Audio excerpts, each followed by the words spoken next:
एक कप्तान अनाउंस करना चाहिए ताकि कप्तान की लड़ाइयाँ ख़त्म हो जाए। किसी को वाइस कप्तान बनाने की ऐसी ज़रूरत नहीं। तो हमारा जो माइंड सेट खेलने का है वो बहुत पुरानी क्रिकेट का, लेकिन हमें ऊपर एक तगड़ा बैट्समैन चाहिए। मेरे ख्याल में लास्ट चेयरमैन का भी काम इसलिए ही था, आई थिंक वो जब आए थे तो यही था कि इलेक्शन कराने का ही प्लान था, इसी तरह ही है। तो फिर आए नहीं, वो दूसरी चीज़ों में बहुत ज़्यादा इन्वॉल्व हो गए थे। अब मेरे ख्याल में जिसका जो काम हो वो काम कर, जो जिम्मेदारी दी है वो उस जिम्मेदारी को पूरा कर लेना चाहिए।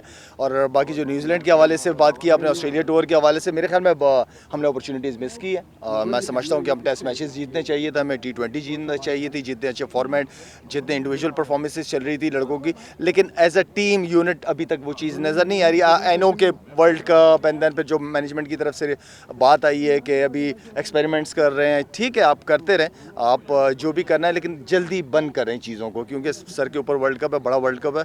और मेरे ख्याल में बहुत सारे प्लेयरों का इम्तिहान है, बहुत सारे सीनियर प्लेयरों की जिम्मेदारियां हैं कि वो पाकिस्तान टीम को लेके चले आगे। अपॉर्चुनिटी चाहे वो 2 मैच हो चाहे 3 मैच हो, उसको अवेल करना प्लेयर की जिम्मेदारी होती है। और ये टैलेंटेड है, नो डाउट। आज़म की अगर आपने बात की या साइम अयूब की बात की, सारे बड़े टैलेंटेड बच्चे हैं ये, और यही हमारा फ्यूचर है। इनको कितना टाइम देना है, ये एक पूरा प्लान सिलेक्शन कमेटी के पास होना चाहिए हर प्लेयर का, सिर्फ 1-2 प्लेयर का नहीं, सारे प्लेयर्स का, जितने भी सेंट्रल कॉन्ट्रैक्टेड प्लेयर्स हैं, कि किन को कितना अरसा खिलाना है, कौन सी सीरीज़ खिलानी है और किन को कितना रेस्ट कराना है।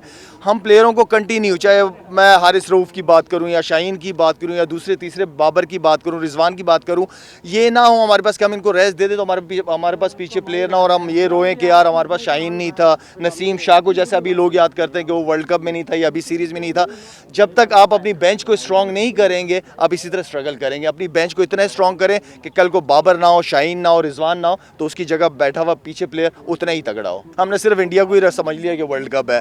आई मीन कि बहुत सारी ज़बरदस्त टीमें मौजूद हैं इस वक्त आपके पास, और इस वक्त जो है पाकिस्तान टीम को अब कोई चेंजेस ना करें, एक कॉम्बिनेशन बनाए और उसी को एक तो पहले एक कप्तान अनाउंस करना चाहिए ताकि कप्तान की लड़ाइयाँ ख़त्म हो जाए। कि एक कप्तान अगर बन रहा है तो उसको ये अनाउंस कर देना चाहिए पीसीबी को कि ये 2 साल के लिए या 3 साल के लिए, ताकि ये लड़ाई तो सबसे पहले ख़त्म हो जाए। साथ में दूसरा, मैं समझता किसी को वाइस कप्तान बनाने की ऐसी ज़रूरत नहीं। हाँ, मौके पे जहाँ नज़र आ रहा हो कि कप्तान नहीं होगा तो एक लड़का, ताकि वाइस कप्तानी की रेस भी ख़त्म हो जाए। हम अभी भी, मैं कल भी बात सुन रहा था कि फील्डिंग इशू है, तो अगर आप 1965 का अखबार भी उठा के देख लें तो उसमें भी फील्डिंग की बेहतरी की बात हुई होगी। तो मेरे ख्याल में फील्डिंग के अलावा भी बैटिंग बॉलिंग भी है, जो हम जहाँ पे लैग करते हैं या जो हमारा जो माइंड सेट खेलने का है वो बहुत पुरानी क्रिकेट का। नंबर 3 बैट्समैन ओपनर ही होता है पाकिस्तान टीम का, पहले या दूसरे ओवर में आपका ओपनर बैठा हुआ होता है, तीसरा नंबर तो वैसे ही ओपनर होता है आपका। तो मुझे नहीं समझ आता इशू किस में, इशू है किधर।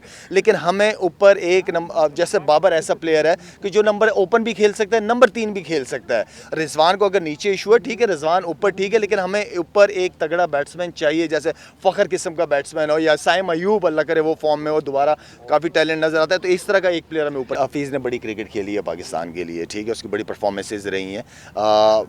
टाइम देना चाहिए, चाहे कोई भी हो। एक आधा दिन में, अगर एक आधा टूर पे अगर आप समझते हैं कि उसके आने से कोई फ़र्क पड़ेगा, तो ऐसा कुछ नहीं हो।